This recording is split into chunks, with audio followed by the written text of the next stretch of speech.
could be a very big job, but you got to understand, this fellow's cooperating with us 100%. We know when he came into the country, and as you've been talking about, we did track the Metro card, and it coincides with what he's been telling us. So we have no reason to believe that he's lying to us. The first time he experienced fever, he called and came right in. So he was monitoring himself. He was taking his temperature twice a day. He's a doctor. He knew what to do. And as soon as he showed symptoms, he came to the hospital. So, we are going to check on everything he says, but we have no reason to believe he's not telling us the truth. Okay, so he said that for a while, that he self-quarantined. But, when you listen to the press conference and you hear the movements that if he self-quarantined and then he went into the subway where, thousands upon thousands of people take every single day. He also went on the restaurant. He went to the High Line, which is very big for tourists from around the world. He went to a bowling alley. That bowling alley is now closed, and I would imagine they are going to do some sort of sanitizing of that bowling alley tomorrow.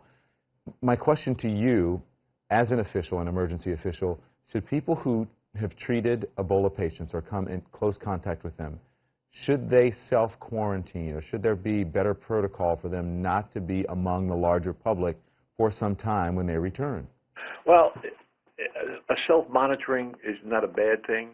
We do active monitoring to people that aren't showing signs now.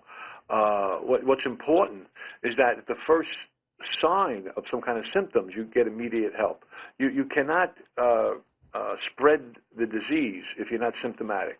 And the first sign of himself being symptomatic, he came to Bellevue. So, we're concerned. Again, all things being perfect, we wish he would have stayed in the apartment. He quarantined himself to some degree. He wasn't perfect. You're right. But at the first sign of a symptom, he came right to Bellevue Hospital, and we feel that is going to effectively stop him from being contagious to anyone else around him. Okay. One of our doctors here, Dr. Van Teleken, has a question for you. Go ahead, doctor. I'm just very interested to know what you're going to be advising people who were in the public places that he was in terms of trains, in terms of the High Line, things like that. How far out would you be reaching into those populations?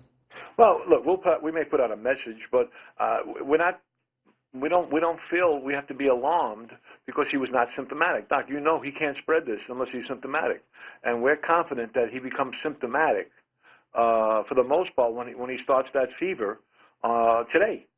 He had no fever yesterday, had no fever this morning when he got up. He gets the fever late morning, maybe 10:30, 11 o'clock, and he calls in automatic immediately and gets transported to Bellevue by EMS. Okay, so let me ask you this: am I correct that they're going to be sanitizing the bowling alley? Correct? Well, we did not close that bowling alley. They closed it on their own. They may sanitize it themselves, but we really don't see the need to sanitize that bowling alley. So they closed it on their own. The health department of the New York City government had nothing to do with that. No, we did not order them closed. Okay, so they're doing it on their own. Because the question is, if you're going to do that, then why not sanitize a restaurant? Why not sanitize a train? And on and on. Right, and we did not do the bowling alley. Right. What about his apartment building? Because their health officials were at his apartment building earlier and in his neighborhood handing out pamphlets and information on Ebola. But we are told by our doctors, Dr. Devi, if I'm correct, this virus can live on surfaces for a number of hours, but it is not transmitted through the air. It's not airborne, but it can live on surfaces for a few hours.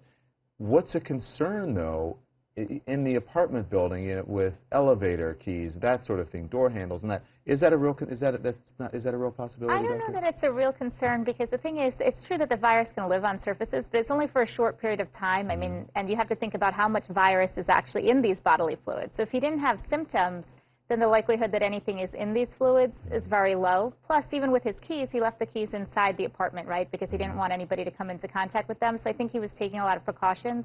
I mean, the thing that I would wonder about more is the healthcare workers at Bellevue. But I think the fact that he's a doctor himself, he might be able to assist with some of the invasive procedures that they would do, where there would be more bodily fluids. Do you want to follow up on that, Mr. Esposito? Yeah, again, the Department of Health is going to go into that apartment and take a look around.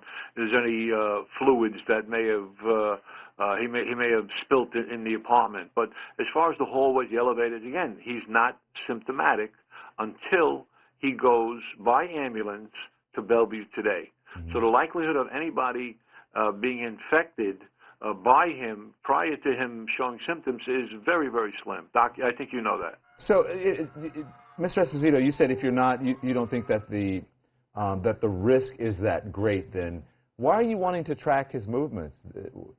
If you don't think the risk is that great, and you don't say you're not going that far beyond, but I mean, tracking someone's movement on the subway, that's, again, that's very intensive. Yeah, well, we want to be cautious. We don't want to just be negligent either.